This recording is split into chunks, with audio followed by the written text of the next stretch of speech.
শুভ সকাল। এখন 8:51 বাজে। আজকে টাইম দেখে নিয়েছি। তো বন্ধুরা, তোমরা সবাই ভালো আছো আশা করি। তো আমিও ভালো আছি। আমি আজকে ঘুম থেকে উঠেছি 5:30টায়। 5:30টায় উঠে চান দান করে ঘরে এসে রান্নাঘর পরিষ্কার করে সকালের টিফিন বানানো হয়ে গেছে। তো আজকে টিফিন করেছি। আজকে তো শনিবার, নিরামিষ খাওয়া হয়। তো মাঝে মাঝে না ভুলে যায় তাড়াহুড়োতে।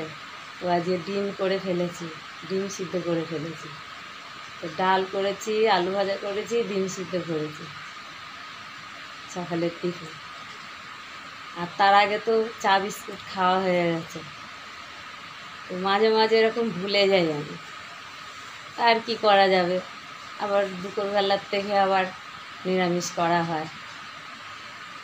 তো যাই হোক, নানান কাজে থাকি, নানান চিন্তায়, নানান চাপে থাকি, ওই জন্য মাঝে মাঝে ভুলে যাই।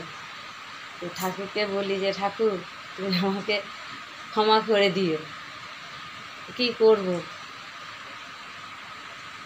আর সব কিছু একটা বয়সের সঙ্গে চলে।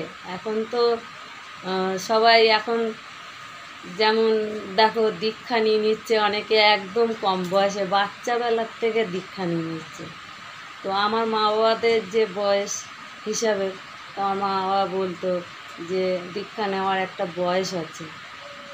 এখন তো দেখি সব একদম বাচ্চার থেকে নিয়ে নেয়। তো আমাদেরও দীক্ষা নেওয়া হয়ে গেছে। আমাদের কৃষ্ণ মন্ত্র, আমাদের স্বামী স্ত্রী দুজন দীক্ষা নিয়েছি। আমার বাচ্চাদের এখনও দীক্ষা দেওয়া হয়নি। তো আমার মা বাবা যেভাবে শিখাই এসেছে আমি সেইভাবেই চলি। তো যাই হোক, তো এখন আমি কিন্তু দেখছো না, আমি যে সেজে বুঝে আছি। আর আমার না বুকটা ধরবার ধরবার করছে। তো আমি কয়েকটা ভিডিও ছেড়েছি। তো তোমরা কমেন্ট শেয়ার বেশি বেশি করে করো। আর আমি যে তোমাদের সামনে এসেছি, যে আশা নিয়ে, আমার আশাটা তোমরা পূরণ করো। আর আমার ভিডিওটা যেন তোমরা তুলে দেবে না, পুরো ভিডিওটা দেখবে। আমি ছোট করেই করব। আমার দাদা ভাইরা, দিদি ভাইরা, ছোটো ছোটো ভালো মানে ভাই বোনেরা সবাই যেন দেখতে পারে, আমি সেরকম করেই করব। তো এখন সকালের বাসি কাজও হয়ে গেছে। তো মানে ঘর মোছা বাকি আছে, আর বাসনটা ধুতে, ধোয়া মাজা করতে মানে বাকি আছে, ওটা করব। আর বিছনাটা তুলতে বাকি আছে। কেন, অত সকাল সকাল সব ঘুম থেকে ওঠে না তো। মানে ঘর ঝাঁট দেওয়া হয়ে গেছে, জল ছিটানো হয়ে গেছে, উঠোন টুটন সব ঝাঁটপাট হয়ে গেছে। বাসির কাজ আগে আগে সব হয়ে যায় আমার, তারপরে ঘরের কাজ করি। তো তারপরে তো আবার দুপুরের রান্না আছে। তা এখন তোমরাই আমার সাপোর্ট যদি করো তো খুবই ভালো হয়। আমি কী আর বলবো, বলতেও কেমন লাগে। তোমাদের সঙ্গে শেয়ার করি আমি। আমার আর শেয়ার করার মতো আমার সেরকম কেউ নেই।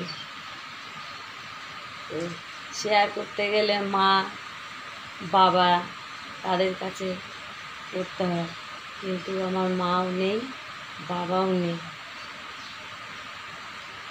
তো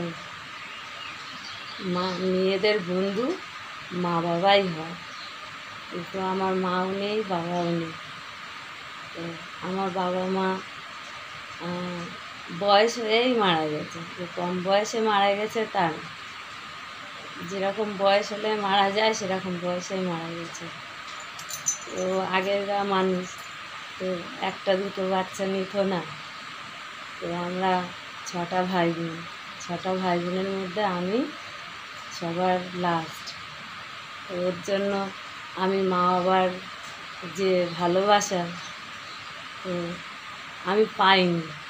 যে টাইমটায় আমি পাবো সেই টাইমটা আমার কপালে নেই। তাদের বয়স হয়ে গেছে, চলে গেছে, যে কম বয়সে চলে গেছে তা না।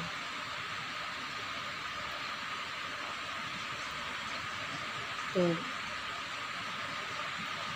এরকম অবস্থা। তো এখন তোমরাই যদি আমাকে সাপোর্ট করো তাহলে আমি একটু দাঁড়াতে পারি।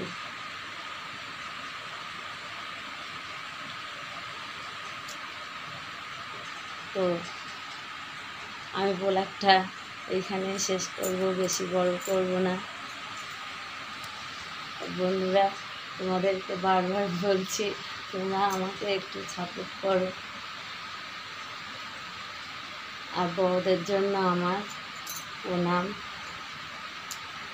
আর ছোটদের জন্য বুক ভরা ভালোবাসা।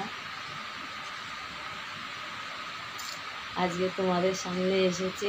সত্যি আমার কমেন্টগুলো আসে, আমি পড়ি, আমার খুব ভালো লাগে। আমি না, আমার এই বিয়ে হয়েছে তো 22-23 বছর হচ্ছে বিয়ে হয়েছে। তো আমি না একদম পুরো নির্ঝুম হয়েছিলাম। আমার মানে ধারে পাশে যেন মনে হতো আমার কেউ নেই, এরকম একটা পুরো গম্ভীর হয়েছিলাম। তারপরে এই তোমাদের সামনে এসে যেন আমার মনটা খুব ভালো লাগে। আর আমার বন্ধুরা যে কমেন্ট করে, কমেন্টগুলো পড়ি, আমার আরও ভালো লাগে। তো তোমরা আমার এইভাবে আমার পাশে থাকো, যেন আমি একটা জায়গায় দাঁড়াতে পারি, তোমাদের সঙ্গে দেখা করার মতো জায়গায় যেতে পারি। টাটা।